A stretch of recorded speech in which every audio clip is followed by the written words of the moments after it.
Hey everyone, it's Sarah, and today I am back with another Chatty Get Ready With Me or weekly catch up. As always, I'm gonna jump right in. Okay, so I have had a super busy week of reading.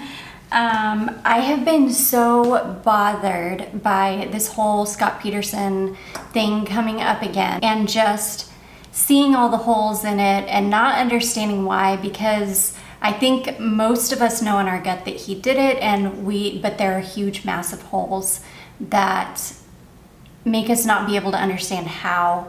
And I think that that's because the police were never really able to say how it happened, when it happened, any of it.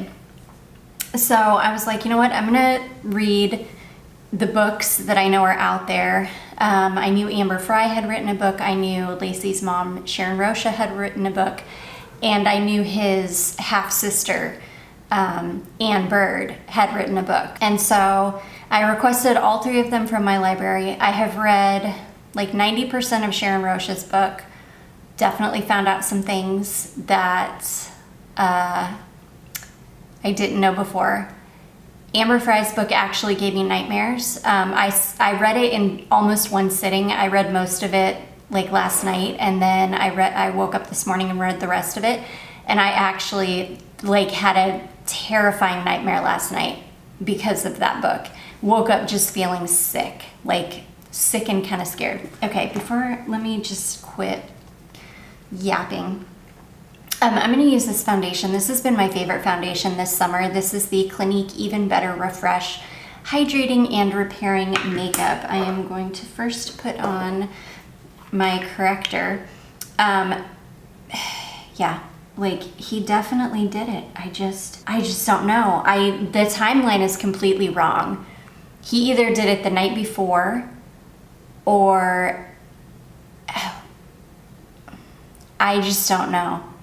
I think it had to have happened the night before. I'm pretty sure. And I even have a working theory. If he didn't do it himself, he was working with somebody and he had somebody else do it.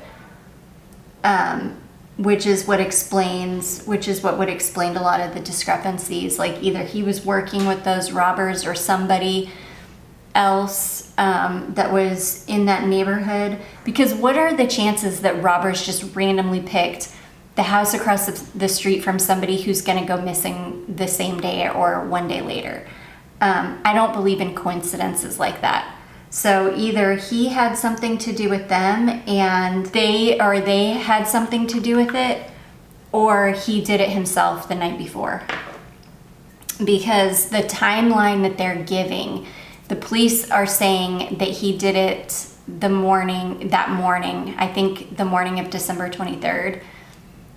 And I just don't see how that could be. I just don't see how that could be the timeline, because they didn't find any kind of physical evidence, and there would have to be some. I mean, killing somebody is not like a gentle thing. It's not, she would have fought. He would have had defensive wounds on him. I just think that there would be something. I've kind of been thinking more recently, what if he did it in the pool? Because that would, and I hate to even talk about stuff like this because it's so morbid and it's awful, but when people are dying, they are, bodily fluids are being expelled because, obviously fear and just the human body and how it works. So if it were done in the pool, that would be a way that I think in that way, a lot of the physical evidence could have definitely been very minimized. But yeah, something is just not sitting right. The one thing that really, really bothers me and always has is that the person that helped him launch his boat that day did not see anything in that boat. And it was a very, very small boat. I mean, you can look up pictures of it. It would be very difficult to hide a body under a tarp in any way to the point where the person just wouldn't even see it. Yeah, maybe they saw a lump or saw something and didn't think anything of it at the time, but they would have seen it and said, yeah, now that I think about it, there was something in the front of that boat that was covered in a tarp, you know? Also, I've been watching this lady on TikTok who's going over all of the evidence again, all of the official court document records, not what's been reported in the media, not what we've all heard, but going through all the official court recorded evidence. And she said that, you know, he would have had to have loaded her into the back of his truck, driven her to his warehouse, either transported her into the boat or left her in the back of his truck while he sat there and checked emails for an hour. Like, who is going to do that unless he's just trying to create a sense of normalcy so that if anybody saw him, they would be like, yeah, I mean, he sat there for an hour. And then of course people would think, well, who would sit there for an hour with a body in the bed of their truck or in their warehouse in this boat? It just doesn't make any sense. And then also, she was also pointing out the fact that when he got to the boat ramp, he would have had to back the boat down the boat ramp, put the boat in the water, leave the boat there with her body in it in broad daylight, go and park his truck, and then come back. That, I'm not saying that he didn't do it, but that's ballsy. Like that, I mean, so it makes me wonder, did it happen the night before? Did it happen the night before, and did he go drop her in the bay the night before? And then that morning, like, went back to the house that morning, got everything, you know, normal, cleaned up, and then went back to the bay so that he would have an alibi so that he could come home and say, hey, she went missing while I was at the bay. But like, who's so dumb that they place themselves at the scene of where they dumped a body? That's another thing that has always bothered me. Like, don't get me wrong, I don't think he's the sharpest tool. I think he fancies himself an intellectual, but I don't think that he's actually very smart. I think that he thinks he's very smart, but that he's not actually very smart. So maybe he was just bold. Maybe he thought that he's so smart, which a lot of criminals do think that. They think that they're so smart that they've got it all figured out, and everybody's so stupid that they're not ever gonna get, you know, they're just not gonna know, or they're not gonna get caught, when in reality, they're the stupid ones and they're doing stupid things the whole time. So that could very well be the case, but I just don't know. I don't know. There's just there are a lot of holes, but I've been wondering that recently, if he did it that night and went and dumped her that night and then came back and created an alibi and came up with the story that we were fine. She got up with me this morning. Everything was fine. She took the dog for a walk, and then, she went missing.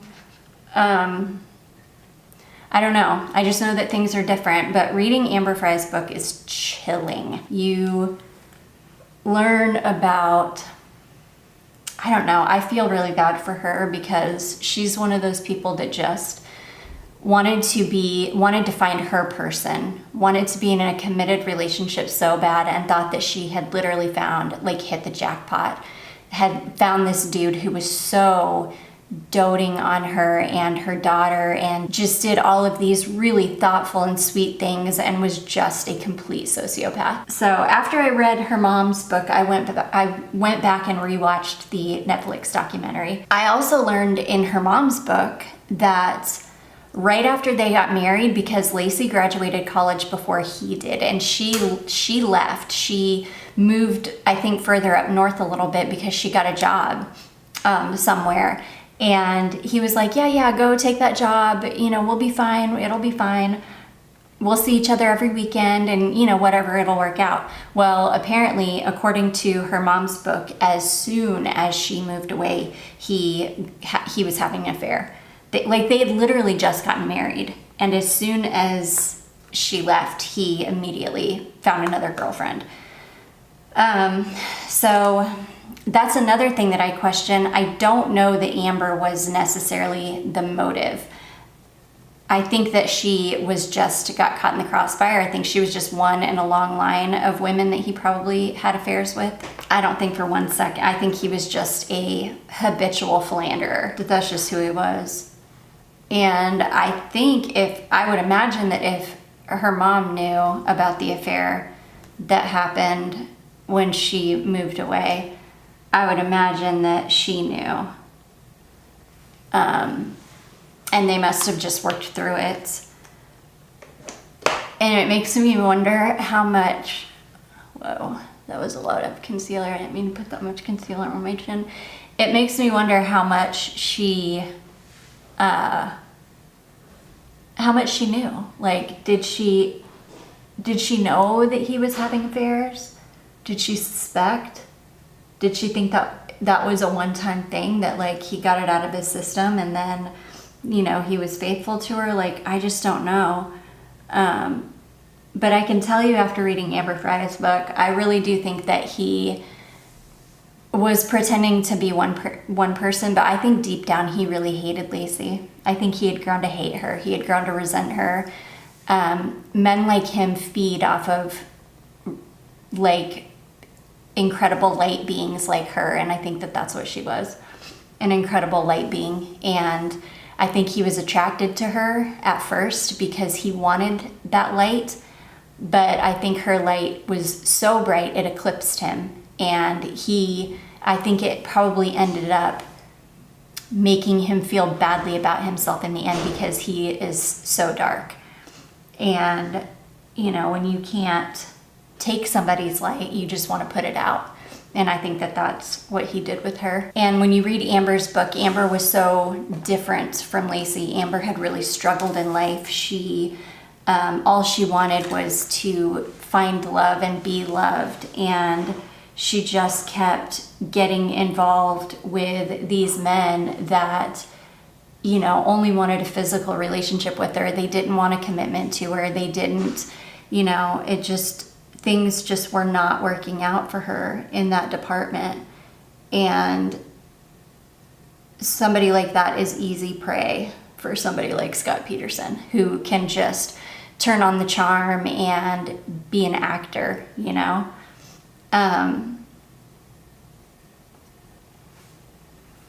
So anyways, yeah, I've definitely learned a lot. I'm about a third of the way through Ann Bird's book, which I actually think her book is gonna scare me even worse than Amber Fry's did, because I know that he like tried to come on to her babysitter during all this, and he like lived with her.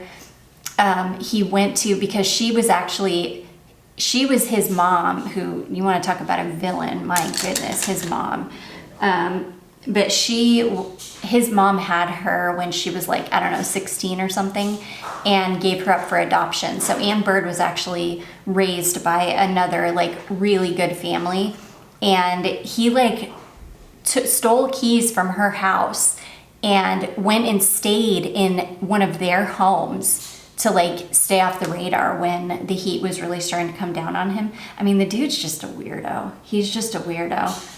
I'm so glad that I didn't watch that documentary on Peacock, because I don't even want to listen to him speak. Everything that comes out of his mouth is just a lie. And if you see, he's never ever really defended himself. Ever. He's never ever said what he thinks happened. Oh, and that's another thing. In Amber Fry's book, at one point, he did tell her that he knew who took Lacey. But then you're going to make a statement like that, but then never, after all of these years, 25 years, not ever come out and say who actually took her if it wasn't you. It was you, dude. He just got lucky. He did something so stupid and so well at the same time that he just got lucky. I mean, that's what it boils down to. But yeah, I'm not gonna lie and say that there isn't reasonable doubt. There definitely is, because they're big holes, but I think that he did it. He pulled it off somehow. It's just, and I think that, I hope that someday the truth comes out, and I think that when it does, and if it does, that it will be like one of those, oh yeah, okay, I see. It was nothing like they told us then, but okay, yeah, I see. So anyways, that's what I've been busy with. I've been preoccupied with it because it's been bothering me. I've been following the lady on TikTok who has been going back over all of the evidence and really pointing out the big holes. And it's just been bothering me. So I was like, let me just go ahead and read all these books. And that's what I've been busy doing. Because I just want to put my own mind to rest, you know? Like just once and for all, put my own mind to rest. I know it's been a long time, but I don't know. To me, it still matters. Like, I just think it still matters. And it still matters to a lot of people. I mean, shoot, these documentaries literally just came out within the last weeks. So, yeah. I think that's another thing. I feel like her poor mom, I think her mom had such mixed feelings towards Amber. Like, on one hand, she knew it wasn't Amber's fault. Amber didn't know that he was married. Like, she just got sucked up into this absolute real-life nightmare. But at the same time, I don't think that her mom could help that she just had some anger, because she talks about how she wanted to meet with her, but she couldn't for very long. And I think that it was just because it was just, you know, it was just too much. But yeah, he definitely did it. I just don't know how yet. I don't think anybody knows how yet, but he did it, and he's lying, still lying to this day, and still won't defend himself, and is still a weirdo. I've seen a couple of clips from that Peacock documentary, and I mean, he's still just the same old piece of shit dude that just won't, you know, that just is talking but not saying anything. Like, not helping anything, not helping himself, not helping his family, not doing anything, just not even speaking. Like, I don't even know. It's probably a good thing he hasn't talked for the last 20 years, because he doesn't say anything of any importance. I just feel bad I just hate that women get involved with men like him. And I don't understand why men like him feel like they have to put on a show for people. Like, yeah, I'm this monogamous great husband. Why? Just live your life, dude. If you are a POS, just be one. Lots of dudes out there do that. Lots of dudes are out there just, you know, living their best lives, being crappy, you know? Like, it's not unheard of, you know, and a lot of them do it without shame. And I would much rather have dudes out there living their best lives, being POSs and, like, you know, flying through women than doing what he did. Oh my gosh, I'll take it any day, because at least as a woman, you can either, you know, you're going to get burned by a guy like that one time in your life, and then usually you learn your lesson. But that's another thing I learned from Lacey's mom's book, was that her first real boyfriend, like I think she had a boyfriend before that kind of broke her heart, but then the second guy that she met, I think they were together for like 4 years, but I think his name was Kent, maybe. He was maybe not the best guy, and like not the best influence, because I think that was the only time in life that she really butted heads with her mom, because her mom was, you know, being a mom and trying to keep her safe, and she just wanted to live her life, and she would like leave with this guy when her mom would tell her that she couldn't. And I think at one point, I think they met when she was like 15 going on 16, and he was 17 maybe going on 18. And I think they were together for like 4 years. And I think at some point, I don't know, I think they kind of ended things when she went off to college, and she kind of started to mature and see that there's, you know, a bigger world out there. But he ended up moving up to Washington State, and I think getting married and having a child or two with his wife, who he ended up shooting in the back Thankfully, she didn't pass away, but he did shoot her, and he went to prison for it. And he went to prison for, I think he got sentenced to 15 years. I don't know if he served all 15. I think he might have, because that's one thing about the United States. There are like some one-off situations where you see that a criminal got let out and then they go on to, you know, hurt somebody else. That definitely happens, but we don't usually let violent criminals out here early. Not usually. But he might have been let out early, I don't know. But he even said that he never liked Scott Peterson when he was asked about him, but he ended up taking his own life. But it just shows you, like, oh gosh, certain women just end up attracting, like, you guys are gonna see, I'm like on a soapbox today. I'm gonna blab because it's just, I don't know, I've just learned a lot of information.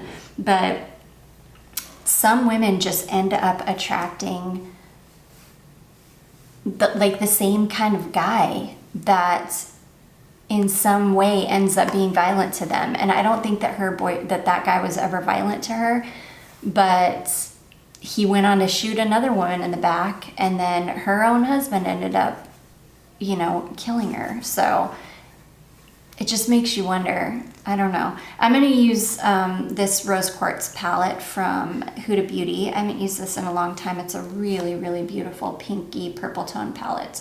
And I'm going to use the more purpley shades because I'm wearing a purple top today. But anyways, yeah, I'm trying to think if I learned anything else. I mean, after all these years, I had no idea he had an affair on her after she left college, that right after they got married, until I read her mom's book.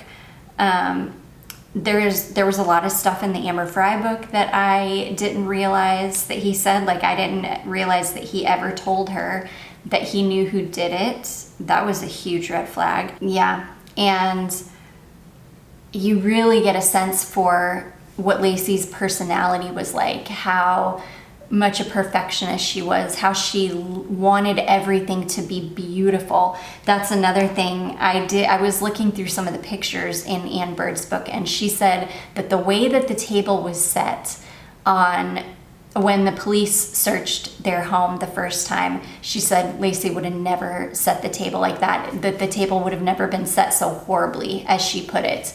That it would have been elaborate. It was it was Christmas time. She said it would have been elaborate. It would have been beautiful. And the way that it was set was just weird. And I do remember when I was watching the documentary again, him saying, like, making it a point to tell the police that she set the table that night.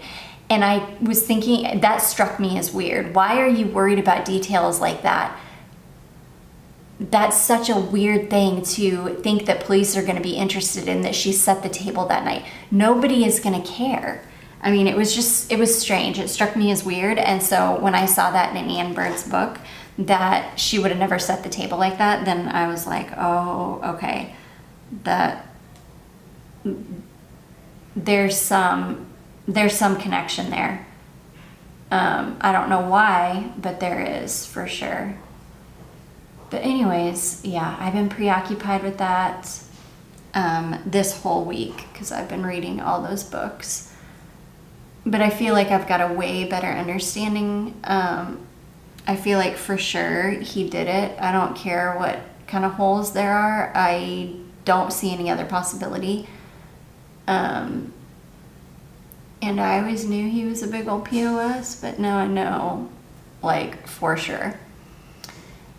Somebody also commented on my last week's video that apparently Oscar Pistorius was released from prison, I think in January of this year. And then he's on parole until 2029. So I was very surprised to hear that he got released that early. I guess he must have been, I don't know, I guess he must have had really good behavior in there. I have mixed feelings about that. I don't know how I feel about him having been released so early.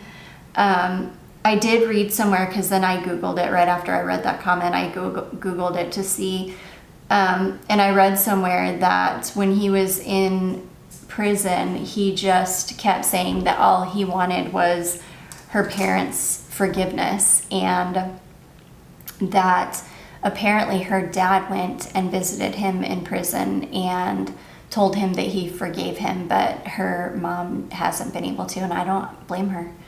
I really don't. I don't know if I would ever be able to forgive somebody for that. Somebody else left a comment on that video saying, I thought that they heard her, I thought that she was in the bathroom screaming at him, that it was her screaming, and I don't think so. I don't know what happened in that house that night, and I don't think anybody ever will. All we can do is take his word for it.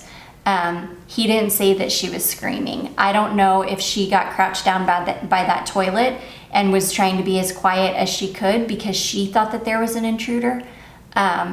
That's what I tend to think, is that he was yelling to her that there was an intruder, and he was yelling for the person to get out of his house because he truly thought that that was an intruder in the bathroom.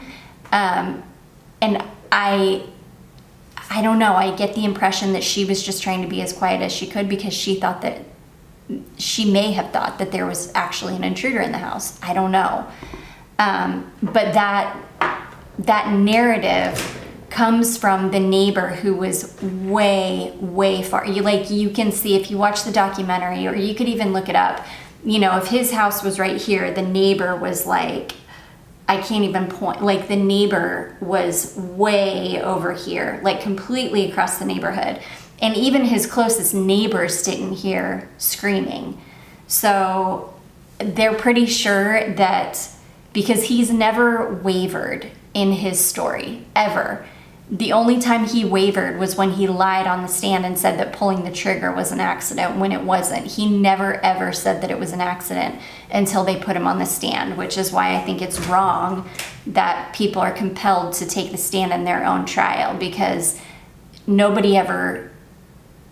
had never said that it was an accident in that sense.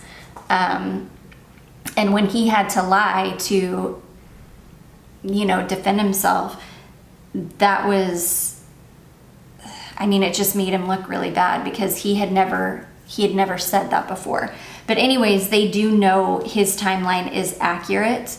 And because they know because the physical evidence matches what he said happened. The screaming and the banging that other people heard is accurate. The timelines are all accurate. Everybody's timeline matches up, except for that neighbor who was way far away, who said that she heard a woman screaming, and they debunked that, because there's no way that at the time she claims she heard a woman screaming, there's no way it would have been her screaming, because she had already been shot.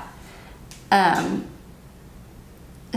I hate that people still believe that, because it's not true, and it's already been shown to not be true. Like I said, do I know what happened? Absolutely not. Nobody knows what happened in that house except for the two of them. And he's the only one that's here to tell the story. I can tell you, though, his story has never changed. So, and his story matches up with the physical evidence. So, and that's another thing. There are people that are saying that they heard all these gunshots when they weren't hearing gunshots. They were hearing him using a cricket bat, having to break down the door, because that's when he realized what he had done. And at that point he was screaming, because that's also when he realized what he had done. I don't know. Anyways, I'm just surprised. I am surprised that he got let out so early. I don't know how I feel about that. Part of me thinks that he should not have been, and then part of me is like, well, do I think he's a violent offender who's going to go out and, harm somebody else? No, I don't. He's with his family, and, if you watch that documentary, you'll see his family they're really nice people. He comes from a really good family. Hopefully he'll just get the mental help he needs, because I do think he needs mental help. His life is, you know, for all intents and purposes, his life is over. I don't think he's ever going to be an athlete again. You know, or I don't think he's got any, I think his days of being an athlete are over. Like, you know, I don't know. He's going to have to just fade into the background and live some kind of a normal, quiet life. But anyways, that's enough about that, because I usually don't talk this much about true crime and stuff, but the Scott Peterson thing has really been weighing heavily on me. I think because it's just the documentaries and it's gotten dredged up, and a lot of it's coming up on my TikTok For You page, and I don't know. And I have always had questions, because things just, not everything adds up for me. Ooh, that has a really strong blue shift to it, which I don't think I love, so I'm gonna do something to tone that down. Go ahead and do the other eye the exact same way so that it at least matches. But anyways, I would like to hear what you guys think. I mean, I would love to hear your guys' opinions, because I don't know, that's not necessarily the look I was going for. I was hoping for something a little bit softer, so let me see. I need to do something to tone down that. It's the blue shift that's bothering me so much. I'm gonna have to do something to tone down that blue shift. Well, I don't know, would it?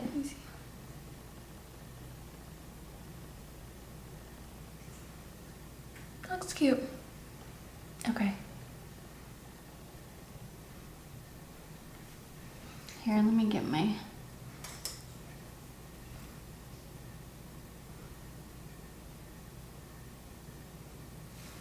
I'm gonna get my little... Charlotte actually put a pink glitter on, and it did tone down that blue shift. So I'm gonna do...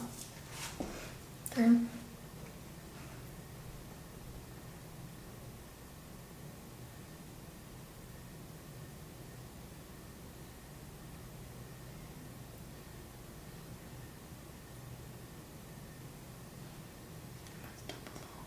Okay.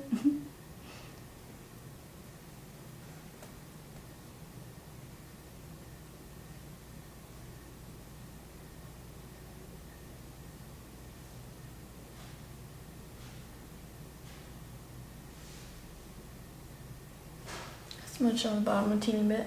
It's okay. It's not easy to put lipstick on other people.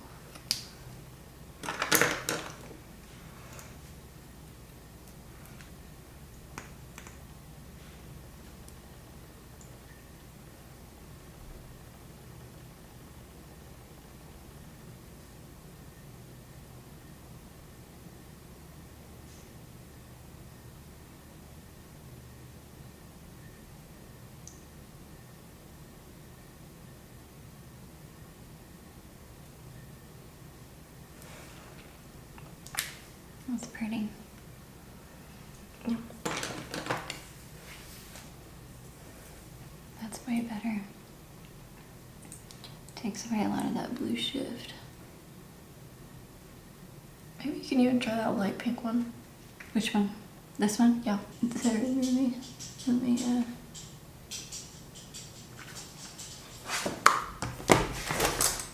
let me curl my lashes real quick. Make it easier to...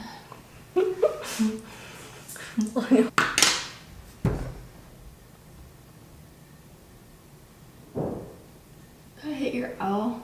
Mm-mm.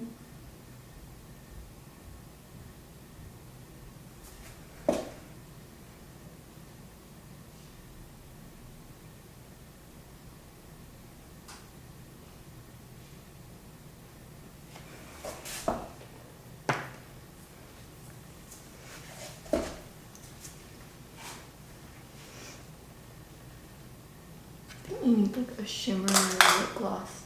Hmm. You need like a shimmery lip gloss, like frosty. Go look in that lip gloss bin, see what you can find. This is the Thrive Cosmetics mascara. My mom found this at one of those Amazon bin stores. Where's that one you gave me that one time? Huh? Where's that one that you gave me that one time? Which one? The frosty lip gloss thing. Oh, the butter ones? Oh, these are these? No. The actual Butter London ones. There's one kind of right by that green Halloween lipstick case. Do you see it? That's not the one I'm looking for. Sorry. Huh? This is not the one I'm looking for. Oh, okay. That's not, yeah, okay, that's what I was thinking. Are you thinking of like the My Little Pony ones? No. I'm thinking of the one you gave me that one time. Which one? I don't know. It was like shimmery. It's frosty. Yeah, the Butter London ones were the, I thought that No, that's what this I is gave not you. it. Well, I don't know. You see what I was trying that one lip combo? Huh? You know to me while I was trying that one lip combo?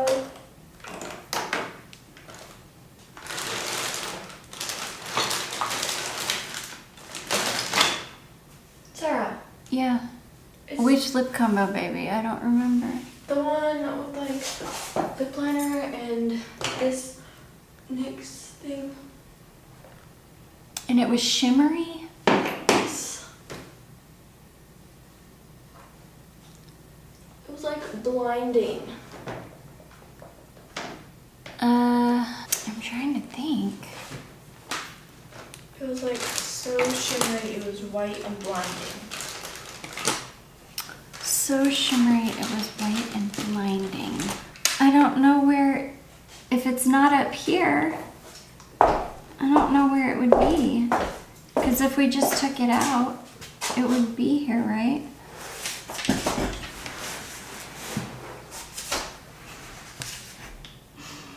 So anyways, you guys, that is makeup done. I fixed my eyeshadow with a little bit of pink glitter that Charlotte suggested, which really worked to take away that blue reflect. So I really like it now. I think it turned out good. And then just a nice pink lip to go with it.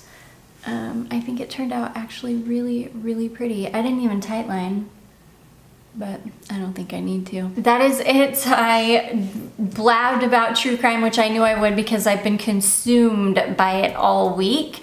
So hopefully I'll be back next week with something other than true crime. I do hope that you all enjoyed this. If you did, don't forget to give it a big thumbs up. Don't forget to subscribe before you leave, and I will see you in my next one. Bye.